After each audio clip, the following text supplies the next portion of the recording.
नमस्कार साथियों, आज हम जानेंगे भारतीय अर्थव्यवस्था के बारे में एकदम देसी स्टाइल में, जैसे क्लास में समझते हैं। लेकिन सबसे पहले समझते हैं अर्थशास्त्र क्या है। देखो भैया, जब भी कोई इंसान ऐसा काम करता है जिसमें फायदा या नुकसान जुड़ा हो तो उसे कहते हैं आर्थिक गतिविधि। और इन आर्थिक गतिविधियों का जो गहराई से अध्ययन करता है वो विषय है अर्थशास्त्र यानी इकोनॉमिक्स। अब बात करें अर्थव्यवस्था की, तो ये शब्द तभी पूरा होता है जब इसके आगे कोई देश या इलाका जुड़ जाए, जैसे भारतीय अर्थव्यवस्था, अमेरिकी अर्थव्यवस्था वगैरह। तो जब हम किसी देश की सारी आर्थिक गतिविधियों को एक साथ समझते हैं, जैसे व्यापार, उत्पादन, उपभोग, वितरण, तब उसे कहते हैं अर्थव्यवस्था। आप विश्व बैंक का वर्गीकरण प्रति व्यक्ति आय के आधार पर अब बात करते हैं किसी देश को अमीर या गरीब कैसे माना जाता है। इसका पैमाना है प्रति व्यक्ति सकल राष्ट्रीय आय यानी जीएनआई पर कैपिटा। विश्व बैंक ने 1 जुलाई 2018 को दुनिया भर की अर्थव्यवस्थाओं को 4 वर्गों में बांटा।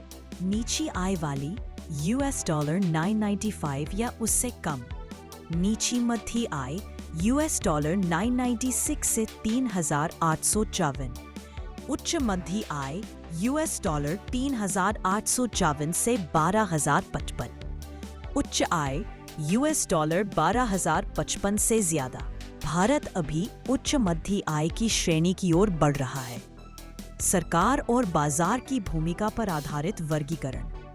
अब बात करते हैं एक और आधार पर कि अर्थव्यवस्था में सरकार और निजी क्षेत्र की भूमिका कितनी है। इसके आधार पर अर्थव्यवस्थाएं होती है 3 प्रकार की: पूंजीवादी, समाजवादी और मिश्रित। एक पूंजीवादी अर्थव्यवस्था, कैपिटलिस्ट इकोनॉमी। यहाँ सरकार का दखल बहुत कम होता है। बाजार तय करता है कि क्या बनना है, कितना बनना है और किस कीमत पर बेचना है। 1776 में एडम स्मिथ की किताब द वेल्थ ऑफ नेशंस आई, जिसने इस विचार को जन्म दिया। उदाहरण है अमेरिका, इंग्लैंड, ऑस्ट्रेलिया। 2 राज्य अर्थव्यवस्था, स्टेट इकोनॉमी। अब इसका उल्टा देखो, राज्य अर्थव्यवस्था। इसमें उत्पादन, वितरण, कीमत सब कुछ सरकार तय करती है। ये 2 रूपों में दिखती है कि समाजवादी अर्थव्यवस्था, साम्यवादी अर्थव्यवस्था, जैसे कि 1985 से पहले वाला चीन। इस विचार को दुनिया में फैलाया कार्ल मार्क्स ने 1818-1883। पहली बार लागू हुआ 1917 की बोल्शेविक क्रांति के बाद सोवियत संघ में और 1949 में चीन में।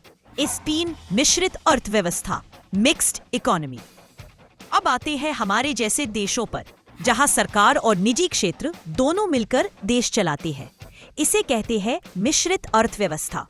भारत, मलेशिया, इंडोनेशिया सब ने यही मॉडल अपनाया।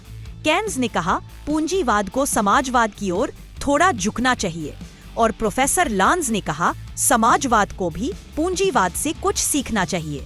बंद अर्थव्यवस्था, क्लोज्ड इकोनॉमी। एक और किस्म होती है बंद अर्थव्यवस्था। इसमें न कोई आयात होता है न निर्यात, यानी देश बाकी दुनिया से बिल्कुल कटा हुआ रहता है। पर आज के जमाने में ऐसी व्यवस्था बहुत कम देखने को मिलती है। 2024 की टॉप 10 अर्थव्यवस्थाएं नॉमिनल जीडीपी के आधार पर। अब जरा देखिए कौन है दुनिया का आर्थिक सुपरस्टार, यानी टॉप 10 देश जिनकी जीडीपी नॉमिनल सबसे ज्यादा है। 1 अमेरिका 28.8 ट्रिलियन। 2 चीन 18.5 trillion. 3 Germany 4.5 trillion. 4 Japan 4.11 trillion. 5 Bharat 3.93 trillion. 6 England 3.49 trillion. 7 France 3.12 trillion. 8 Brazil 2.33 trillion. 9 Italy 2.33 trillion. 10 Canada 2.20 trillion. Bharat अब 5वें स्थान पर है। बधाई हो। जीडीपी परचेजिंग पावर पैरिटी आधारित। अब बात करते हैं पीपीपी, परचेजिंग पावर पैरिटी की, यानी किसी देश की अपनी करेंसी में लोगों की खरीदने की ताकत कितनी है। इस पद्धति में अंतर्राष्ट्रीय दर नहीं, स्थानीय कीमतों और महंगाई को ध्यान में रखा जाता है। इसीलिए यह तरीका गरीबी और विकास को मापने के लिए ज्यादा सटीक होता है।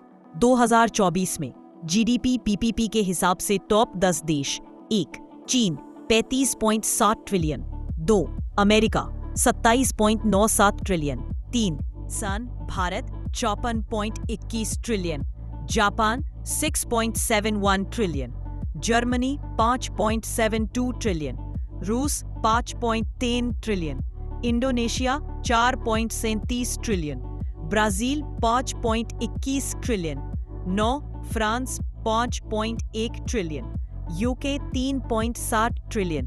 भारत यहाँ भी तीसरे स्थान पर है। गर्व की बात। अर्थव्यवस्था के क्षेत्रक, सेक्टर्स ऑफ इकोनॉमी।